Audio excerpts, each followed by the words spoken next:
Okay, so this is just a bit of a sidebar. I'm looking right now at the passenger side sill and getting ready to clean it up so that I can get to the spot welds and start drilling them out. But one of the things that I've been wondering, and maybe somebody out there knows the answer to this, here along the bottom of the door on both sides, there's this little track that I'm presuming holds some kind of door seal. I have not seen that anywhere on any replacement parts listings. So if anybody knows where that might be found, then I'd appreciate hearing from you. I just think in terms of completeness, it looks like that is a good way to make sure the bottom of the door is well sealed, which, because you're going to be pretty low to the ground, so even the slightest puddle can have a tendency to get towards the bottom of your door. Anyway, if anybody knows where you can find that, I'd appreciate hearing from you. Thanks. Okay, so it's about 3:45 on this holiday Monday. I think I'm going to wrap it up for today. It is a holiday. I think I'm going to go out for a drive in my Spit. But this is where I got to today. This has been a little bit more challenging getting this out than on the driver's side for some reason. I think whoever was assembling on this side of the line must have been getting paid by the spot weld, because there's probably twice as many spot welds on this side as there were on the other side. Anyway, I still have more metal to take away. I'm going to be taking away, that's the remainder of the sill right there. This is the bottom of the A-post, for which I do have a replacement piece right there. So I'll get this out. There's a bunch of spot welds on the inside which are going to be awkward to get at, but I'll get those. And then back here around the rear wheel arch, I kind of figured this was going to be similar to the driver's side. So here the bottom of the B-post, let's see if I can get the light on that. Yeah, the bottom of the B-post is rotted, so I'm going to have to reconstruct that. That wasn't too hard. That's a couple or three patches, not too bad. And then here along the front of the rear wheel arch, there's some perforation here, so I'm going to have to figure out where good metal ends or begins, depending on your point of view, glass half full or empty, and then trim back here and make a couple or three patches. It goes up, I think, from what I can see when I look inside the wheel arch, it goes to about here, so I'm going to have to trim back here a bit. This part might be a bit trickier.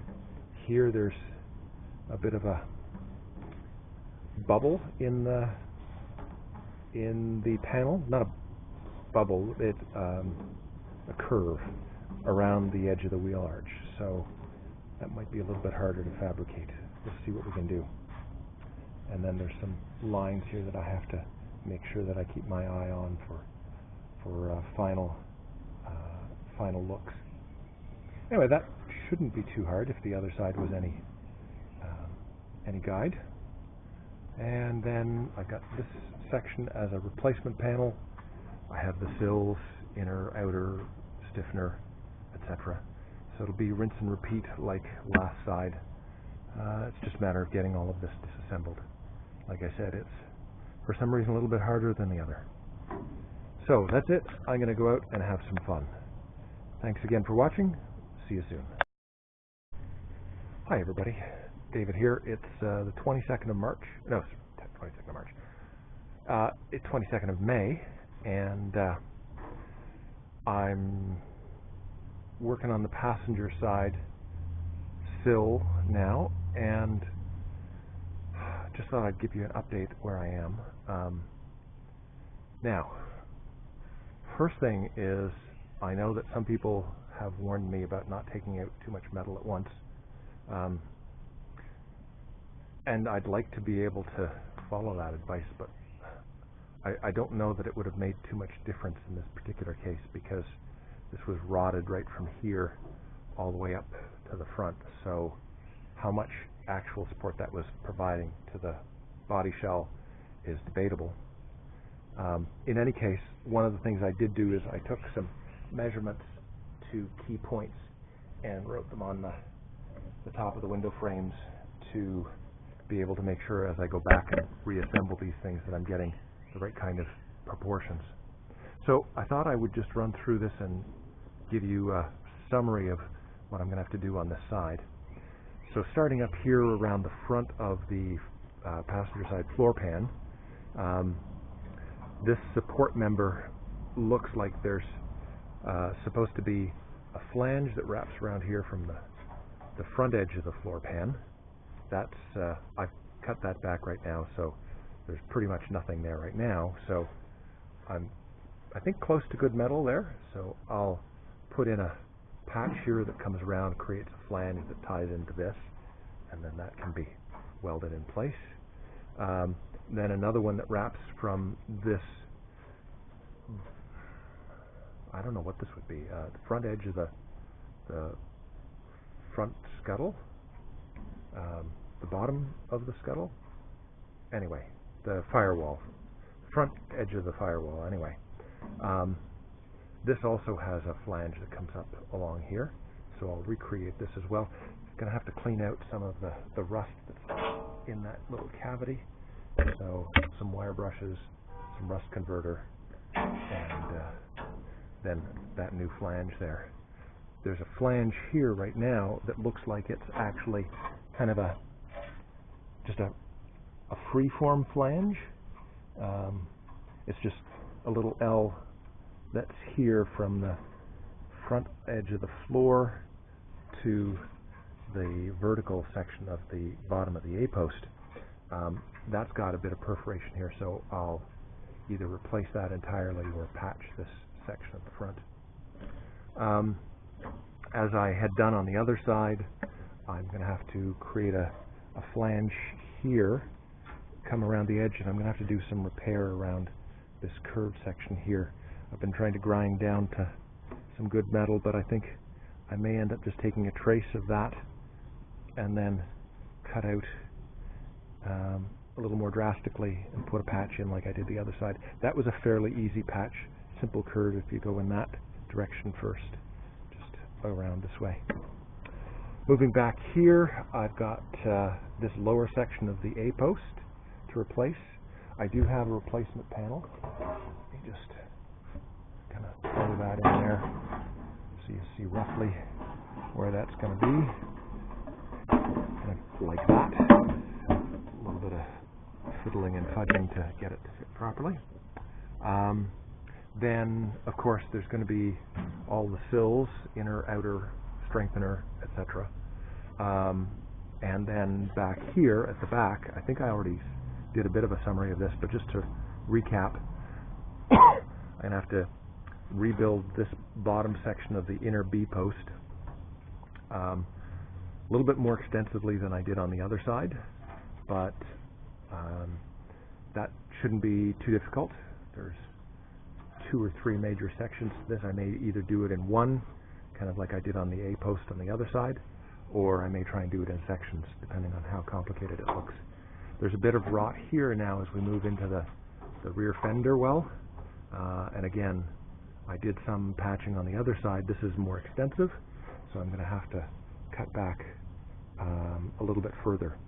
But I think what I'll do first in all of this is I'm going to do this inner B-post patch, and then these bits around the inside of the A-post, just here at the front of the floor where it ties into this strengthener piece.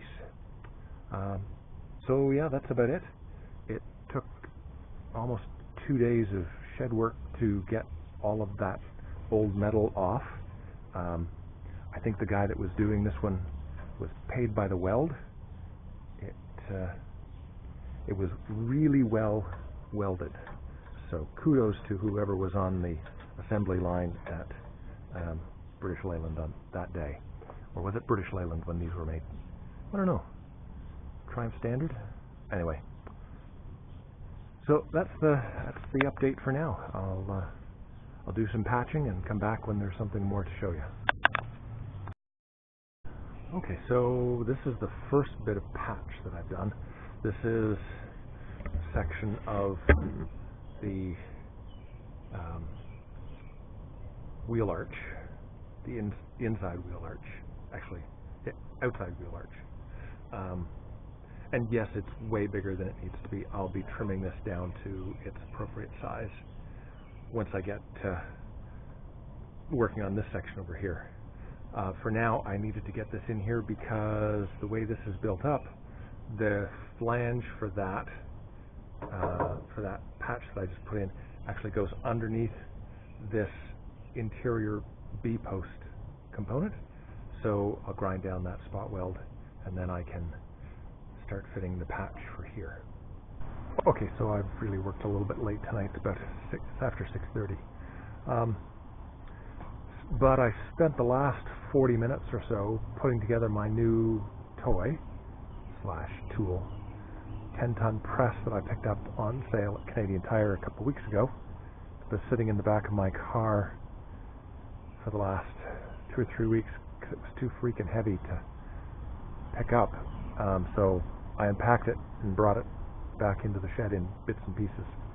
Anyway, the reason I put this together today is that I've cut out this patch.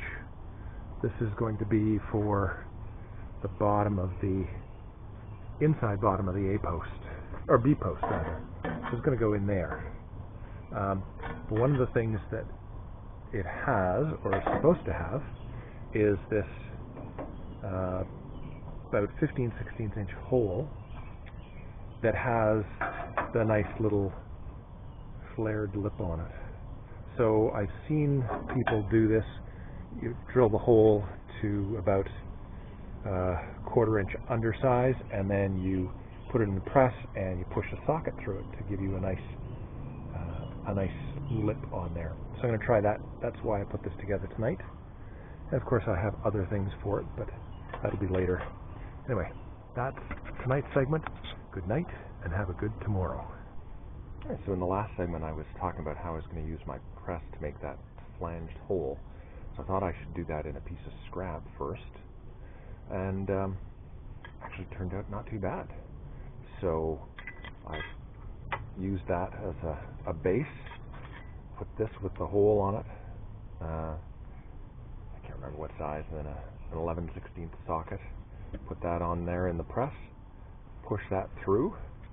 So I had to knock this apart to get it separated, but that's the flange that I ended up with. Grind that down so that it's fairly even and not sharp, but I think that worked out pretty well. So now I'm going to do it on the actual patch piece. So there's the final result. Ready to try on the car. Let's see.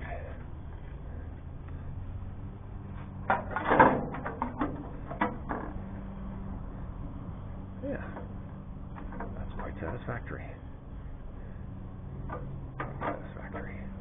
Just a touch more finesse on the finishing, and I think I'll be ready to tack that in. Okay, quick update here. So I've got the bottom of the B-post inside patch in place. Don't know if I'll grind that down. It's all internal, so nobody will ever see it.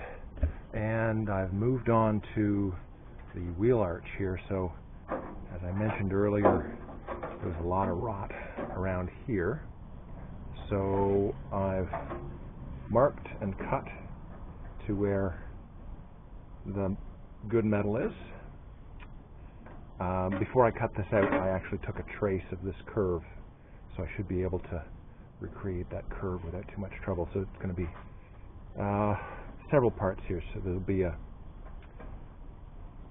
the top of the arch will come out this way, and I'll do this section first, and then I'll do this section up here, again coming out this way, and then I'll do the flange that goes in of the inside of the arch, like that bit right there, and then I'll be able to put that lower front of the, lower outer B panel patch in place once I get this done. Okay, so B-post fender update here. Whole lot of patching and welding. So what I have done is I cut all the way back here to good metal. So there's a patch here, and then there's another patch that goes all the way up here, and that I had to do a little tiny patch in here because there was some rot as well, and then this little section here at the bottom of the inside of the rear fender. Of course, the bottom of the B-post, which I showed you earlier.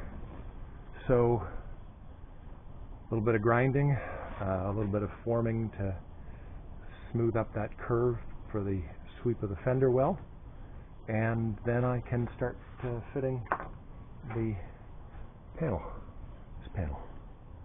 So I'm actually kind of pleased with the progress so far. It's looking pretty good. Okay, last update of the day. It's only about 3:30, but I decided I'm going to pack it in.